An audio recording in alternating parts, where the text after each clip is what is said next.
ఒక అందమైన అమ్మాయి రాకీ రన్ చేస్తున్న గ్యారేజ్ కమ్ డ్రైవింగ్ స్కూల్ కి వస్తుంది. నేను ఒక ఇన్సూరెన్స్ కంపెనీలో పనిచేస్తున్నానని, నాకు మీ డ్రైవింగ్ స్కూల్లో డ్రైవింగ్ నేర్పించండి అని అడుగుతుంది. రాకీ ఆమె డీటెయిల్స్ ని తన రిజిస్టర్లో రాసుకొని ఫీజు తీసుకొని ఓ కార్ చూపిస్తాడు. అందులో కూర్చోండి, నేనొచ్చి మీకు డ్రైవింగ్ నేర్పిస్తాను అంటాడు. కారులో కూర్చున్న ఈమెకు చుట్టుపక్కల వాళ్ళు మాట్లాడుకునే మాటలు వినిపిస్తాయి. ఈ గ్యారేజ్ ని మూసేయబోతున్నారని, త్వరలోనే ఈ గ్యారేజ్ ని కూల్చేస్తారని వింటుంది. డ్రైవింగ్ నేర్పిస్తున్న రాకీ మధ్య మధ్యలో తన గ్యారేజ్ లోని వాళ్ళకి ఫోన్ చేసి బ్యాంకుకెళ్ళావా, బ్యాంక్ మేనేజర్ వచ్చాడా అంటూ అడుగుతుంటాడు. డ్రైవింగ్ నేర్చుకుంటున్న ఆ ఇన్సూరెన్స్ ఆవిడ, ఏంటి బ్యాంక్ అంటున్నావు, మేనేజర్ అంటున్నావు అని అడుగుతుంది. ఏం లేదు మేడం, బ్యాంక్ లోనికి అప్లై చేశాను, బ్యాంక్ మేనేజర్ ఇవాళ రమ్మన్నాడు, అందుకనే మా వాళ్ళని కొంచెం ఫాలోఅప్ చేస్తున్నా అంటాడు. రాకీ ఎందుకో గానీ డబ్బుల కోసం చాలా టెన్షన్ పడుతున్నాడని ఆమెకి అర్థమవుతుంది. అసలు ఏం జరిగింది, ఏంటి నీ ప్రాబ్లం చెప్పు అని అతన్ని చాలా ఫోర్స్ చేస్తుంది. ఇంకా చెప్పకపోతే ఆవిడ వదిలేలేదని రాకీ తన గురించి చెప్పడం మొదలు పెడతాడు. రాకీ వాళ్ళ తాత ఓ ఫ్యాక్షనిస్ట్ ఏరియా నుండి పారిపోయి హైదరాబాద్ వచ్చేస్తాడు. హైదరాబాద్ లో ఓ ప్లేస్ కొనుక్కొని ఓ గ్యారేజ్ పెట్టుకుంటాడు. అతను చనిపోయాక రాకీ వాళ్ళ ఫాదర్ ఆ గ్యారేజ్ ని రన్ చేస్తాడు. కాలంతో పాటు ఆ గ్యారేజ్ కూడా చాలా డెవలప్ అవుతుంది. రాకీ వాళ్ళ ఫాదర్ కి దేశమంతా తిరుగుతూ తీర్థయాత్రలు చేయాలనే కోరిక ఉంటుంది. ఇక రాకీ విషయానికి వస్తే మనవాడు ప్రెసెంట్ బీటెక్ సెకండ్ ఇయర్ చదువుతుంటాడు. రాకీకి కాలేజ్ లో ఒక క్లోజ్ ఫ్రెండ్ ఉంటాడు. అతని పేరు శేఖర్. శేఖర్ క్రికెట్ చాలా బాగా ఆడతాడు. అతనికి క్రికెట్ అంటే చాలా ఇష్టం. ఒక ప్రాపర్ క్రికెట్ కిట్ ఉంటే తనకు చాలా బాగుంటుందని రాకీతో ఎప్పుడూ అంటుంటాడు. శేఖర్ వాళ్ళ సిస్టర్ కూడా ఇదే కాలేజీలో ఫస్ట్ ఇయర్ చదువుతూ ఉంటుంది. రాకీకి శేఖర్ వాళ్ళ సిస్టర్ కి మధ్య లవ్ రన్ అవుతుంది. తన ఫ్రెండ్ కోసమని రాకీ ఒక రోజు వాళ్ళ కాలేజ్ లైబ్రరీలో ఉన్న బుక్స్ ను కొట్టేస్తాడు. అనుకోకుండా ఆ కొట్టేసిన బుక్స్ తో ప్రిన్సిపల్ కి శేఖర్ వాళ్ళ చెల్లికి రెడ్ హ్యాండెడ్ గా దొరికేస్తాడు. మన వాడి టైం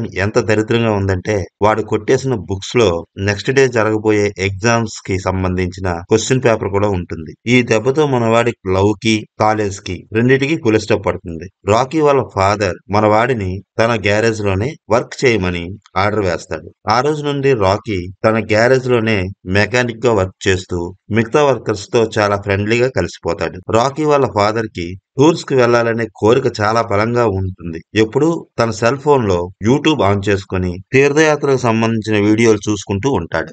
రాకీ తన ఫాదర్ తో, నాన్న ఎప్పుడు ఆ వీడియోలు చూసే బదులు ఒకసారి తీర్థయాత్రకు వెళ్ళి రావచ్చుగా, ఏ కాశీనో రామేశ్వరం వెళ్ళొచ్చు కదా, నువ్వు తిరిగి వచ్చే వరకు ఈ గ్యారేజ్ నేను చూసుకుంటా అని అంటాడు. ఆ మాటలకు రాకీ వాళ్ళ డాడీ చాలా లైట్ తీసుకుని నవ్వేసి ఊరుకుంటాడు. ఓ రోజు రాకీ వాళ్ళ డాడీ దగ్గరికి ఓ గ్యాంగ్ వాళ్ళు వచ్చి అతని టేబుల్ మీద ఓ బ్యాగ్ పెడతారు. ఆ బ్యాగ్ నిండా డబ్బులు ఉంటాయి. ఆ గ్యాంగ్ వాళ్ళు రాకీ వాళ్ళ డాడీకి ఆ బ్యాగ్ ని చూపిస్తూ, నీ గ్యారేజ్ కి మా అన్న పంపిన రేటు అని చెప్తారు. నాకు ఈ గ్యారేజ్ ని అమ్మే ఉద్దేశం లేదండి అని వారితో రాకీ వాళ్ళ ఫాదర్ చెప్తాడు. నిన్ను అమ్మమని బ్రతిమలాడడానికి రాలేదు, అన్న కావాలని డిసైడ్ అయ్యాడు, ఈ డబ్బు తీసుకొని నీ గ్యారేజ్ ని ఇచ్చేయి అని వాళ్ళు రాకీ వాళ్ళ డాడీతో అంటారు. ఆ మాటలు విన్న రాకీ మధ్యలో కల్పించుకొని వాళ్ళతో గొడవ పడతాడు. రాకీ వాళ్ళ డాడీ రాకీని మందలించి అక్కడి నుంచి పంపించేస్తాడు. తన గ్యారేజ్ కి డబ్బు సంచితో వచ్చిన రౌడీలకు ఓ దండం పెట్టి, అయ్యా మేము ఈ గ్యారేజ్ ని అమ్ముకోవడం లేదు, మీరు ఇక దయచేయండి అంటాడు. వాళ్ళు కోపంగా చూస్తూ అక్కడి నుంచి వెళ్లిపోతారు. కొంతకాలం గడుస్తుంది. రాకీ తన తెలివితేటలతో గ్యారేజ్ లోనే డ్రైవింగ్ స్కూల్ కూడా రన్ చేస్తూ బిజినెస్ ని డెవలప్ చేస్తాడు. హైదరాబాద్ లో పేరు మోసిన రౌడీ రెడ్డి అతని దగ్గరికి ఓ బిజినెస్ మ్యాన్ వస్తాడు. లేక్ వ్యూ ల్యాండ్ ఒకటి చూశాను, అక్కడ కార్ గ్యారేజ్ ఉంది, ఆ ల్యాండ్ నాకు కావాలి అని చెప్పి అతని ముందు 25 లక్షలు పెడతాడు. రెడ్డి గారి పక్కనే నిల్చుని ఉన్న అతని అనుచరుడు ఆల్రెడీ ఆ ల్యాండ్ కోసం రాముడు 15 లక్షలు ఇచ్చాడు అని చెప్తాడు. 10 లక్షలు పెరిగాయి కదరా, ఆ ల్యాండ్ ఇతనికి ఇప్పిద్దాం అని రెడ్డి గారు తన అనుచరుడితో అంటాడు. ఈసారి ఈ గ్యాంగ్ రాకీ వాళ్ళ డాడీ దగ్గరికి 2 బ్యాగ్స్ నిండా డబ్బులు తీసుకుని వస్తారు. రాకీ వాళ్ళ డాడీ వాళ్ళతో, నేను ఈ గ్యారేజ్ ని అమ్మనని ముందే చెప్పానుగా అని అంటాడు. అప్పుడు ఆ గ్యాంగ్ లో ఒక అతను రాకీ వాళ్ళ డాడీకి ల్యాండ్ పేపర్స్ చూపిస్తూ, మేము ఈ గ్యారేజ్ ని కొనేసాంగా అని హేళనగా గా అతని వైపు చూస్తూ నవ్వుతాడు. అతనిచ్చిన పేపర్లను చూసిన రాకీ వాళ్ళ డాడీ, ఈ పేపర్లన్నీ నకిలీవి, ఒరిజినల్ పేపర్స్ నా దగ్గర ఉన్నాయి, మీకు చూపిస్తానుండండి అని చెప్పి ఒరిజినల్ పేపర్స్ తీసుకురావడం కోసమని తన ఇంటికి బయలుదేరుతాడు. ఇక్కడ జరుగుతున్న తతంగాన్నంతా గ్యారేజ్ లో కారుని రిపేర్ చేస్తున్న రాకీ చూస్తూనే ఉంటాడు. రాకీ వాళ్ళ డాడీ గ్యారేజ్ నుండి వెళ్లిపోగానే రాకీ ఆ గ్యాంగ్ వాళ్ళతో గొడవ పడతాడు. పెద్ద ఫైట్ చేస్తాడు. వాళ్ళందరినీ కొట్టేస్తాడు. వాళ్ళని ఇక్కడికి పంపించింది రెడ్డి గారిని తెలుసుకుని డైరెక్ట్ గా ఆ రెడ్డి గారి దగ్గరికే మన రాకీ వెళ్తాడు. తన గ్యారేజ్ జోలికి రావద్దని అతనికి వార్నింగ్ ఇస్తాడు. కొన్ని రోజుల తర్వాత శేఖర్ వాళ్ళ చెల్లి, అదేనండి మన రాకీ, కాలేజీలో ప్రేమించిన అమ్మాయి కార్ డ్రైవింగ్ నేర్చుకోవడం కోసమని రాకీ వాళ్ళ గ్యారేజ్ కి వస్తుంది. ఆ డ్రైవింగ్ స్కూల్ నడుపుతుంది రాకీ అని అప్పటి వరకు ఆమెకు తెలియదు. గ్యారేజ్ లో రాకీని చూస్తుంది. ఎప్పుడైతే రాకీని చూస్తుందో చిరాకు పడి అక్కడి నుంచి వెళ్ళిపోదాం అనుకుంటుంది. ఇంతలో రాకీ ఆమెను చూసి పరిగెత్తుకుంటూ వచ్చి పలకరిస్తాడు. స్పీడ్‌గా వెళ్ళిపోతున్న ఆవిడ్ని ఆపి, "ఏంటి నువ్వు? అప్పుడెప్పుడో కాలేజీలో జరిగిన దానికి ఇంకా అదే పట్టుకొని వేలాడుతున్నావు. అదంతా మర్చిపో. కావాలంటే నీకు 1 వీక్‌లో డ్రైవింగ్ నేర్పించేస్తాను. నువ్వు పెట్టే రూల్స్ అన్నీ ఫాలో అవుతాను" అంటూ ఆమెతో భయం భయంగా మాట్లాడతాడు. తన మాటలకి ఆమె కొంచెం కూల్ అవుతుంది. అతని దగ్గర డ్రైవింగ్ నేర్చుకోవడానికి ఒప్పుకుంటుంది. ఒకరోజు రాకీ శేఖర్ వాళ్ళ ఇంటికి వెళ్తాడు. శేఖర్ వాళ్ళ చిన్న చెల్లి రాకీని పలకరిస్తుంది. "ఏంటి ఇలా వచ్చారు?" అని అడుగుతుంది. "మీ అక్క ఇవాళ డ్రైవింగ్ స్కూల్‌కి రాలేదేంటి?" అని అడుగుతాడు రాకీ. "ఆఫీస్‌లో ఏదో మీటింగ్ ఉందని చెప్పింది. ఈ పాటికి అయిపోయి ఉంటుంది. ఇక బయలుదేరుతుంది" అని ఆమె చెప్తుంది. అలా వాళ్ళు కొంతసేపు మాట్లాడుకుంటారు. అప్పుడు ఆ అమ్మాయి, "మా అక్క ఇంతకు ముందు ఇప్పట్లా చీటికి మాటికి చిరాకు పడేది కాదు. చాలా హ్యాపీగా ఉండేది.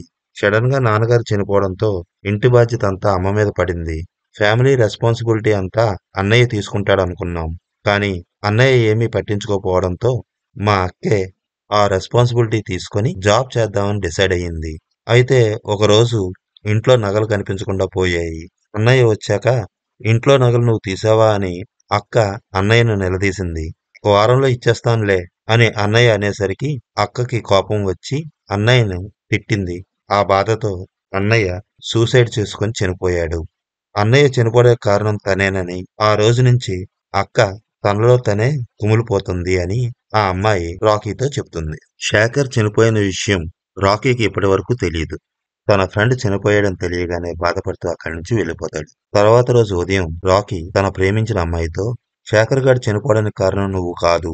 పాపం ఈ ప్రపంచాన్ని ఫేస్ చేసే దమ్ము లేక వెళ్ళిపోయాడు. అంతే. అందులో నీ తప్పేం లేదు" అని అంటాడు. "వాడి చావుకు కారణం నువ్వని మీ ఫ్యామిలీ వాళ్ళు గాని, మీ చుట్టుపక్కల వాళ్ళు గాని, నేను గాని అనుకోవటం లేదు. నువ్వు కూడా అనుకోకు. ముందు నీ మనసులో నుండి ఈ ఆలోచనలు తీసేశాయి" అని చెప్తాడు. ఆ రోజు నుండి ఆమె మెల్లమెల్లగా తన మనసును మార్చుకుంటుంది. ఒకరోజు రాకీ తను ప్రేమించిన అమ్మాయిని వాళ్ళ నాన్నకి పరిచయం చేస్తాడు. అదే రోజు వాళ్ళ నాన్న చేతిలో ఓ టికెట్ పెడతాడు. "నువ్వు ఎప్పటినుంచో దేశమంతా తిరగాలనుకుంటున్నావు కదా నాన్న. కాశ్మీర్ నుండి కన్యాకుమారి వరకు దేశమంతా తిరిగిరా. నీ ఖర్చులన్నీ వాళ్ళే చూసుకుంటారు" అని అంటాడు. కొడుకు చెప్తున్న మాటలు వింటూ అతనిచ్చిన టికెట్ ని ఆనందంగా చూసుకుంటూ పక్కనే ఉన్న కారుకి చేరబడతాడు వాళ్ళ నాన్న అని చెబుతూ ప్రెజెంట్ లోనికి వస్తారు. అప్పుడు ఆ ఇన్సూరెన్స్ కంపెనీ అమ్మాయి, "నువ్విచ్చిన టికెట్ చూసి మీ నాన్న చాలా హ్యాపీగా ఎంజాయ్ చేశాడు కదూ. మరి తీర్థయాత్రలకు వెళ్ళాడా?" అని అడుగుతుంది. "లేదు మేడం, మా నాన్న చనిపోయాడు" అని రాకీ చాలా బాధగా ఆమెతో చెప్తాడు. "అయ్యో, ఐఎమ్ వెరీ సారీ" అంటూ ఆ అమ్మాయి మన రాకీని ఓదారుస్తుంది. మరి తర్వాత ఏం జరిగింది అని ఆ ఇన్సూరెన్స్ కంపెనీ అమ్మాయి చాలా ఆతృతగా మన రాకీని అడుగుతుంది. తర్వాత ఏం జరిగింది అనే విషయాన్ని రాకీ ఆ ఇన్సూరెన్స్ అమ్మాయికి చెప్తాడు. ఆ రోజు వాళ్ళ నాన్నగారు వర్ధంతి. వాళ్ళ నాన్నగారు వర్ధంతి ఫోటోని పేపర్ లో వేసి దాన్ని చూసుకుంటూ ఉంటాడు రాకీ. అదే సమయంలో వాళ్ళ గ్యారేజ్ కి గవర్నమెంట్ ఆఫీసర్స్ వస్తారు. "మీరు ఈ గ్యారేజ్ ని గవర్నమెంట్ ప్రాపర్టీని కబ్జా చేసి కట్టారు. ఖాళీ చేయమని మేము మీకు నోటీసులు కూడా పంపించాం. కానీ ఇప్పటి వరకు మీరు రెస్పాండ్ అవ్వలేదు. అందుకని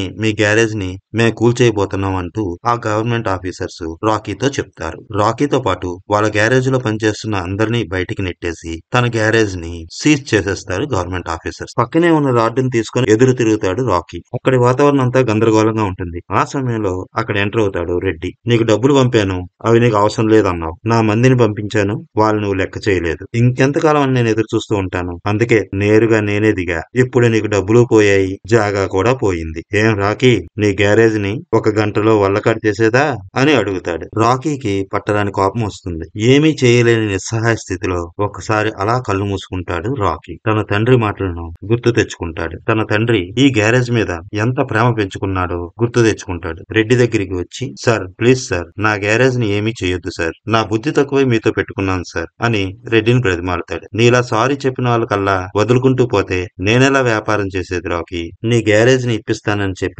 అవతల 25,00,000 తీసుకున్నాను" అని అంటాడు రెడ్డి. "సార్, ప్లీజ్ సార్, నా గ్యారేజ్ ని ఏమీ చేయొద్దు సార్. కావాలంటే ఆ 25,00,000 నేనిస్తాను సార్" అంటాడు రాకీ. అయినా రెడ్డి ఒప్పుకోడు. ఇక లాభం లేదని 50,00,000 ఇస్తాను సార్ అని అంటాడు రాకీ. 50,00,000 అనే మాట రాకీ ఎప్పుడంటాడో వెళ్ళిపోతున్న రెడ్డి ఒక్కసారి ఆగుతాడు. వెనక్కి తిరిగి సరే అయితే నీకు 10 రోజులు టైం ఇస్తున్నా. 10 రోజుల్లోగా 50,00,000 తీసుకొచ్చి నాకిస్తే గ్యారేజ్ నీది లేదంటే నాది అని రాకీతో చెప్పి అక్కడి నుంచి వెళ్ళిపోతాడు రెడ్డి. ఇక్కడి నుంచి కథ ప్రెజెంట్ లోకి వస్తుంది. ఇది మేడం జరిగింది కదా, అందుకే నేను బ్యాంక్ లోన్ కోసం అప్లై చేశాను అంటాడు. ఇంతలో రాకీకి వాళ్ళ గ్యారేజ్ స్టాఫ్ నుంచి ఫోన్ వస్తుంది. మన లోన్ రిజెక్ట్ అయిందని అవతల వ్యక్తి రాకీతో చెప్తాడు. రాకీ చాలా టెన్షన్ పడుతూ మేడం సారీ మేడం నేను ఇప్పుడే వస్తానని చెప్పి ఆవిడ అక్కడే వదిలేసి తన కారులో గ్యారేజ్ కు బయలుదేరిపోతాడు. రెడ్డి ఇచ్చిన 10 రోజుల గడువు అయిపోతుంది. రెడ్డి తన మనుషులను తీసుకొని బుల్డోజర్లతో పాటు గ్యారేజ్ కి వస్తాడు. ఆ గ్యారేజ్ ని కూల్చేయబోతుంటాడు. తన గ్యారేజ్ ని ఏమీ చేయొద్దని రాకీ ఆ రెడ్డిని బ్రతిమాలుతుంటాడు.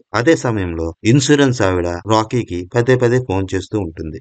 రాకీ ఆ ఫోన్ లిఫ్ట్ చేస్తాడు. అప్పుడు ఆవిడ ఈ రోజు మా ఆఫీస్ కు వచ్చిన క్లయింట్స్ లో మీ నాన్న పేరు కూడా ఉంది. మీ నాన్న పేరు మీద 2 కోట్ల ఇన్సూరెన్స్ పాలసీ ఉంది అని రాకీతో ఆవిడ చెప్తుంది. ఆ మాట వినగానే రాకీ చాలా ఆనందపడతాడు. తన ఫోన్ లౌడ్ స్పీకర్ ఆన్ చేసి అదే విషయాన్ని రెడ్డికి వినిపిస్తాడు. నాకు ఇంకో 10 రోజులు టైం ఇవ్వండి, మీ డబ్బులు మీకు ఇచ్చేస్తానని రెడ్డిని బతిమాలుతాడు రాకీ. సరే అని చెప్పి మరొక 10 రోజులు గడువిచ్చి రెడ్డి అక్కడి నుంచి వెళ్లిపోతాడు. తర్వాత ఆ ఇన్సూరెన్స్ ఆవిడ రాకీ వాళ్ళ గ్యారేజ్ కి వస్తుంది.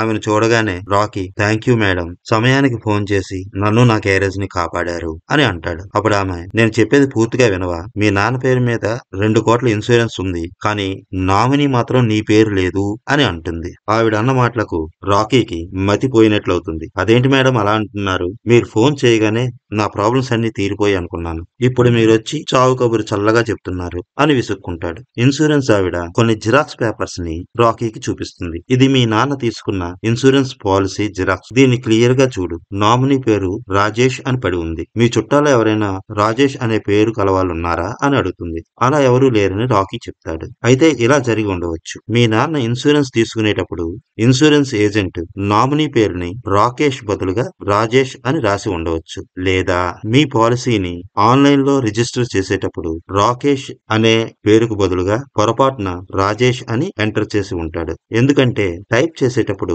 కీబోర్డ్ లో జేకే అనే 2 కీవర్డ్స్ పక్కపక్కనే ఉంటాయి. అందువల్ల ఈ మిస్టేక్ జరగడానికి పాసిబిలిటీస్ ఉన్నాయి అని ఆమె అంటుంది. ఆ మాటలు వినగానే యా సింపుల్ కదా, ఆ పేరు తీసి నా పేరు పెట్టేయండి అంటాడు మన రాకీ. అది అంత సింపుల్ కాదు రాకీ, మనిషి బ్రతికుండగా నామినీ పేరు మార్చుకోవచ్చు, కానీ మనిషి చనిపోయాక నామినీ పేరు మారిస్తే అది క్రైమ్ అవుతుంది అని రాకీతో ఆమె అంటుంది. మేడం ప్లీజ్ మేడం, నేను చాలా కష్టాల్లో ఉన్నాను మేడం, మీరే ఏదో ఒకటి చేయండి మేడం అంటూ రాకీ ఆమెని బ్రతిమలాడతాడు. ఆ లేడీ వాళ్ళ మేనేజర్ కి కాల్ చేసి ఓ రెస్టారెంట్ కి పిలిపిస్తుంది. అక్కడ రాకీని అతనికి పరిచయం చేస్తుంది. రాకీకి ఉన్న ప్రాబ్లం ని అతనికి ఎక్స్ప్లెయిన్ చేస్తుంది. మీరు ఎలాగైనా ఇతనికి హెల్ప్ చేయాలి అని అతన్ని రిక్వెస్ట్ చేస్తుంది. ముందు అతను ఒప్పుకోడు, కానీ వీళ్ళు చాలాసేపు బ్రతిమలాడిన తరువాత అలా చెయ్యాలి అంటే 5 lakhs ఖర్చు అవుతుందని చెప్తాడు.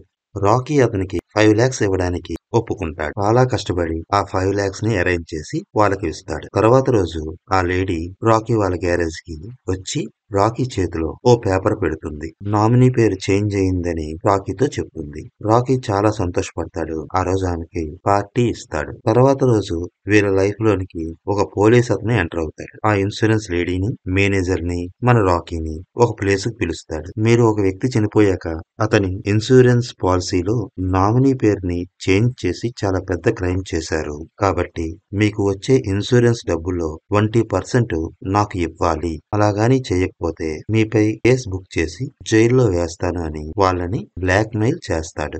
వీళ్ళ మధ్య చాలాసేపు డిస్కషన్ జరుగుతుంది. ఇక చేసేది లేక రాకీ ఎలాగైనా మీకు వారం రోజుల్లో 40 లక్షలు ఇస్తానని చెప్పి అక్కడి నుంచి వెళ్ళిపోతాడు. రాకీ అక్కడి నుంచి వెళ్ళిపోయిన తర్వాత ఆ లేడీ, మేనేజర్, ఆ పోలీసోడు ఒకరి ముఖాలు ఒకరు చూసుకొని నవ్వుకుంటారు. ఇప్పుడు మనకు అర్థమవుతుంది ఈ ముగ్గురు కలిపి మన రాకీని ట్రాప్ చేశారని. గత కొన్నేళ్లుగా ఈ ముగ్గురు అమాయకుల్ని ట్రాప్ చేస్తూ జల్సాలు చేస్తుంటారు. చనిపోయిన వ్యక్తుల పిల్లలే వీళ్ళ టార్గెట్. ఎవరైనా చనిపోతే వాళ్ళ పిల్లల్ని టార్గెట్ చేసి మీ నాన్నగారికి ఇన్సూరెన్స్ డబ్బులు వచ్చాయని చెప్పి ఆ తర్వాత నామినీ పేరు తప్పుగా పడిందని, అది సరిచేయడానికి కొంత డబ్బు అవుతుందని, ఆ తర్వాత పోలీస్ గా ఈ వ్యక్తి ఎంటర్ అయి అతన్ని భయపెట్టి అతని దగ్గర సాధ్యమైనంత వరకు డబ్బును వసూలు చేసుకొని ఆ తర్వాత వాళ్ళ ఫోన్లు స్విచ్ ఆఫ్ చేసుకోవడం, సిమ్లు మార్చుకోవడం చేస్తారు. రాకీ వాళ్ళ నాన్న చనిపోయాడని తెలియగానే వీళ్ళు అతని గురించి మొత్తం డేటాని కలెక్ట్ చేశారు. ఓ ప్లాన్ ప్రకారం ముందు లేడీ ఎంటర్ అయ్యింది.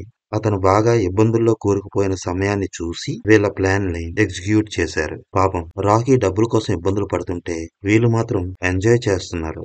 అంతేకాకుండా మనీ కోసం తను చాలా ఫోర్స్ చేస్తున్నారు. ఇలాంటి సమయంలో ట్రైన్ లో ప్రయాణిస్తున్న రాకీ వాళ్ళ నాన్న పేపర్ లో పడిన తన ఫోటోని చూస్తాడు. అది అతనికి శ్రద్ధాంజలి ఘటిస్తూ ఉన్న ఫోటో. అది చూడగానే కోపంగా తన ఊరికి తిరుగు ప్రయాణం అవుతాడు. గ్యారేజ్ కి వచ్చి ఇక్కడ ఏం జరుగుతుంది అని తన కొడుకుని నిలదీస్తాడు. నిజం చెప్పకపోతే ఇక వాళ్ళ నాన్నను ఆపడం కష్టమని భావించిన రాకీ వాళ్ళ నాన్నతో ఇలా చెప్తాడు. ఇదంతా మేము వేసిన ప్లాన్ నాన్న.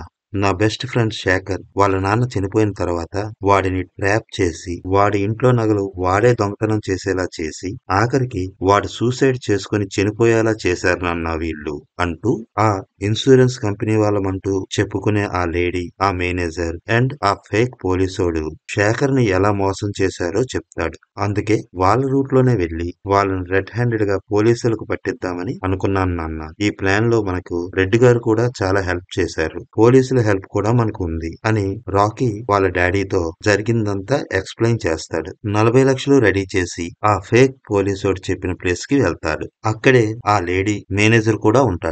రాకీ ముందుగానే పోలీసులకు సమాచారం ఇవ్వడం వల్ల ఆ ప్రదేశం అంతా పోలీసుల నిఘాలో ఉంటుంది. రాకీ ఆ ముగ్గురిని పోలీసులకు రెడ్ హ్యాండెడ్ గా పట్టించేస్తాడు. వాళ్ళు అమాయక ప్రజల్ని ఎలా మోసం చేస్తున్నారనే విషయాన్ని బయట పెడతాడు.